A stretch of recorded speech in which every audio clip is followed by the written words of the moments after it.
Ini saya dapat riwayat dari almarhum Habib Anis Lawang, bukan Habib Anis Sulu, bukan Habib Anis Lawang. Habib Anis Lawang itu muridnya Imam Al-Habar. Dari Habib Anis Lawang, langsung dari beliau, waktu beliau hadir 7 hari meninggalnya almarhum ayah saya, Sayyidul Walid Habib Abdul Fakih. Jadi Habib Anis itu dulunya pedagang, tapi ditakdirkan Allah pada akhirnya menjadi ahli ceramah karena beliau tidak terbiasa dengan kitab-kitab. Cerita ke saya ini bukan ahli ceramah seperti Abah Ente, katanya. Cuma waktu saya kecil, usia berapa ya, belum balik gitu, 9-10, kecil belum balik, dibawa sama bapaknya ke Imam Al-Habar Habib Abdul Qadir. Abahnya minta ijazah sholawat, diijazahi sholawat. Allahumma salli ala sayyidina Muhammad tibbil qulub wa dawaiha wa afiyatul abdan shifaiha wa nurul absar wa dhiyaiha. Gak pakai waqutil arwah. Kalau ijazah Habib Abu Bakar Gresik itu yang isnadnya ke Imam Al-Habar, gak pakai waqutil arwah. Segitu aja. Jadi tibbil qulub sighahnya macam-macam. Sighah yang dari jalur saya, Allahumma shalli ala sayyidina Muhammad tibbil qulub wa dawaiha wa afiyatul abdan shifaiha wa nurul absar wa dhiyaiha wa ala alihi wasallam. Ini yang dari jalur kita. Ada lagi dari jalur Syekh Yusuf bin Ismail dan Nabhani, pakai tambahan waqutil arwah dari Saudara Imam juga sih ijazahnya. Cuma yang dipakai Saudara Imam yang tadi, yang isnadnya ke Habib Abu Bakar Gresik, itu diijazahkan, disuruh baca 313. Abahnya bilang qabiltul ijazah. Ini Habib Anis masih kecil, diam, diginikan sama abahnya, qabiltul ijazah. Dia bilang qabiltul ijazah. Udah. Rupanya ini peristiwa membekas di hati almarhum Habib Anis itu, terus diamalkan. Entah sebelum balik atau setelah balik ngamalkannya. Pokoknya beliau bilang sama saya, di rumah, di safar, saya nggak berani ninggal. Hadza wasiyah walidi, sebab bapaknya pesan, ini jangan ditinggal nih. Mahal ini ijazah dari Habib Abdul Qadir. Waktu itu Habib Abdul Qadir sedang menjadi Syekhus Syuyukh. Kan ulama-ulama rata-rata tidak berniat fakhr, tapi kenyataan rata-rata, terutama yang habaib dari murid beliau. Dibaca terus, belum terasa apa-apa. Setahun, 5 tahun, 10 tahun belum terasa, tapi pesan bapak dibaca terus. Rambut beliau mulai memutih, udah mulai agak sepuh, mulai muncul itu. Tahu ada orang datang undang ceramah. Ini tajir pedagang beliau, kalau nggak salah punya pabrik sarung juga, orang ahli tijarah. Kalau di sini ya Habib Umar lah, ini bangsa begitu-begitu, bangsa pedagang-pedagang. Mulai diundang, dia bilang, Kif, niat Jabr mau menyenangkan orang. Ini sekalian yang tidak terlalu banyak ibadah sunnah, amalkan ini. Ada amalannya wali-wali namanya Jabrul Khatir. Itu kata orang-orang soleh, ahlu Jabrul Khatir yanalu ma la yanaluhul ubbad wal ulama. Orang yang suka Jabr Khatir. Jabr Khatir itu jangan sampai orang kecewa. Ya khair, bangsa ya khair itu. Oh ini kemarin malahnya. Bangsa ya khair itu Jabr Khatir itu. Itu akan diberi Allah sesuatu yang tidak diberikan Allah kepada ahli ibadah dan para ulama. Diberi khususiyah. Biniyati Jabrul Khatir, berangkat ini Habib. Ya belum pernah ceramah ini, berangkat. Soalnya banyak orang nih cerita langsung ke saya rekam itu di 7 hari Sayyidil Walid, ini kisah itu.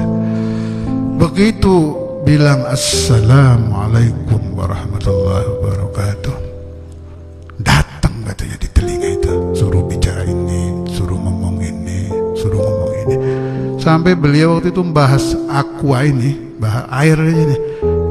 Ini air berasal dari Allah. Bayangkan satu ini harganya berapa ini? Kita diberi oleh Allah air hujan. Itu orang-orang nangis dengar ceramah beliau. Itu barakat ijazah dari Maulana Imam Al-Habar Al-Qutub Al-Habib Abdul Qadir Muhammad bin Uwi yang dilakukan dengan istiqamah. Nah, setelah itu nggak hilang ini. Jadi setiap beliau ngajar atau ceramah datang kita. Sampai beliau bilang, ya Abdurrahman, ini awal saya buka peristiwa ini karena kamu cucunya. Saya tutup ini, nggak saya ceritakan ke orang.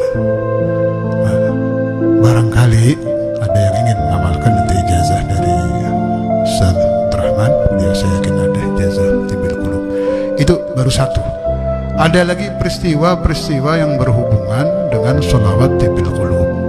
Sebagian saya cantumkan di buku saya, Mia Faedah, saya lupa juz berapa, yang ada kisah orang sampai lumpuh itu. Saya utarakan di sini, sudah ada sih di buku itu. Kalau ini ijazahnya sama, tapi kaifiyahnya agak beda. Maulana al-Imam Al-Habr Al-Qutb Al-Habib Abdul Qadir bin Ahmad Al-Faqih mendengar kalau salah satu murid beliau ditimpa falij, ini separuh nggak bisa gerak. Dia berangkat dari Malang, berkunjung ke muridnya yang sakit itu. Kita masuk, nah itu konon katanya, wa min karamatil Imam Al-Habr, kalau berkunjung ke orang sakit. Kalau ini saya dengar dari Habib Abdurrahman bin Abdullah Mulakhilah, beliau putra Sayyidina Imam Al-Arif Billah Abdullah bin Hasan Mulakhilah yang makamnya di sebelah Kubah. Beliau dengar dari ayahnya, waktu itu juga di rumah sakit sama.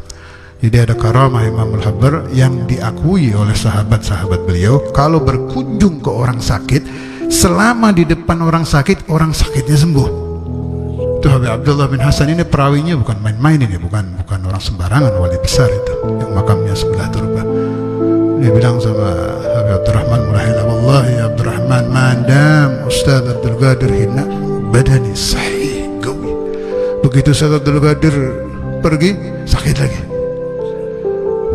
Subhanallah. Itu aulia begitu, itu kadang beliaunya nggak tahu loh. Wali-wali itu bukan dukun.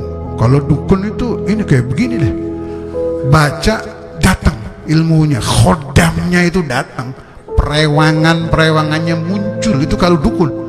Kalau wali enggak, mungkin dia tidak tahu kejadian itu.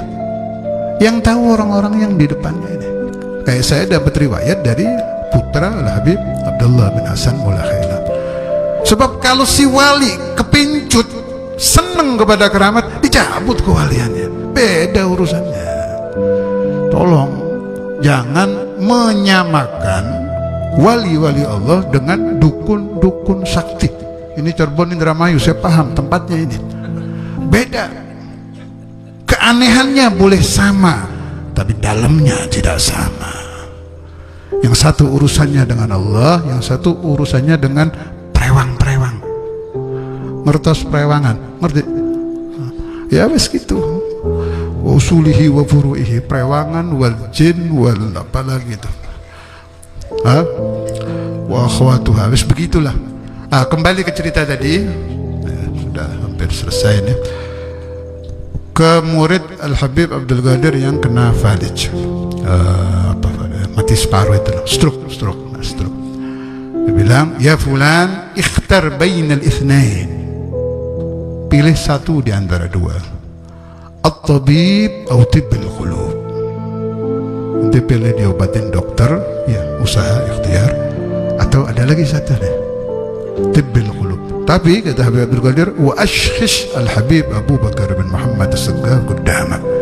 Di waktu baca, hadirkan wali kutub zaman itu, Maulana Al-Habib Imam Al-Qutb Abu Bakar bin Muhammad as-Saggar. Waktu itu saat kisah ini terjadi, beliau masih ada. Ashkhish al-Habib Abu Bakar quddamak. Paham gak ini bahasa Arabnya? Belum. Jadi waktu membaca, seolah-olah mursyid kita di depan kita gitu. Itu ada di cara di Thariqah Alawiyah, kalau orang Thariqah paham itu. Jadi iskhasus syekh amamaka, menghadirkan seolah-olah kita membaca di hadapan guru kita. Ini bukan syirik loh, tidak ada yang setengah-setengah, mantan-mantan salah paham, bukan. Boleh saya terangkan sedikit ya. Jadi beginilah, orang yang cinta kepada pacarnya, ya, cinta kepada pacarnya yang cantik sekali. Kadang dia tidak cukup mengenang itu, dipasang fotonya di kamar besar. Pacar yang cantik itu dipasang, dibesarkan, fotonya dipasang di kamar. Nggak cukup segitu. Di belakangnya dikasih ada bunga-bunga, ada hijau-hijau. Nggak cukup, auratnya dibuka dikit, nggak ditutup pakai kerudung, buka. Ini apa tujuannya? Menghadirkan di dalam hati. Tanpa itu susah. Begitu lihat foto, serem. Kadang yang hadir bukan hati, bawahnya yang bangun. Gara-gara foto perempuan sih. Tapi yang begini nggak dicaci, oke aja. Kita masuk rumah orang ada gambar perempuan telanjang, ya akhir, wis nggak ada yang mencaci. Begitu masang foto wali ribut. Wah ini otak di mana? Cobalah, nggak usah pakai kola banyak, ini pakai akal aja. Yang ini oke aja. Begitu yang dipasang wali rame, syirik, murtad. Cobalah di nafsunya diturunkan sedikit, akalnya dihadirkan. Terus mempelajari thariqah itu harus ke yang ngerti. Sebab thariqah itu bukan dalil, tapi rasa, ilmu rasa. Harus ke pelaku, nggak bisa kalau pakai baca sih. Harus cari yang ya memang mursyid yang sudah merasakan ya. Kalau teori sih susah. Kembali ke tadi, wa ashkhis al-habib Abu Bakar Qaddamak. Ajaran ini baik. Kenapa? Jadi si murid ini diajarkan sama gurunya, kamu itu nggak pantas baca sholawat. Ini sirnya di situ. Menghadirkan guru itu. Nah, ini saya tambah sedikit ya.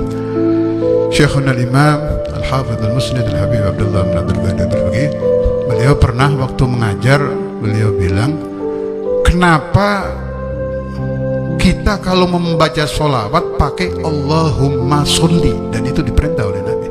Gulu Allahumma sholli, bukan sholla, bukan as-sholatu. Saya tidak menentang sholawat as-sholatu, enggak. Ini mah lagi bahas sholawat Ibrahimiyah aja. Allahumma sholli. Ringkas cerita waktu ta'lim itu, karena Nabi Muhammad itu terlalu tinggi dan kita ini terlalu kotor dan terlalu bodoh, tidak tahu qadrun Nabi Muhammad SAW, kita kembalikan lagi kepada Allah gitu. Waduh, saya disuruh mendoakan Nabi ini.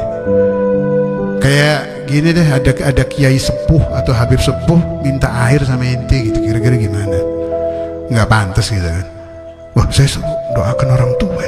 Ini Nabi ini, Nabi Muhammad ini. Kita diperintahkan mendoakan Nabi Muhammad. Wah, nggak pantas nih, nggak pantas. Karena itu kata Ustadz Imam, karena tidak pantas dikembalikan lagi. Allahumma, engkau yang pantas ya Allah, sholli ala sayyidina Muhammad. Itu rahasianya kalimat Allahumma sholli, bukan as-salatu atau usolli. Kalau usolli kan saya bersalawat ya, karena itu afdhalus shalah, shalah Ibrahimiyah, paling tinggi dan afdhalus sholawat itu sholawat Ibrahimiyah.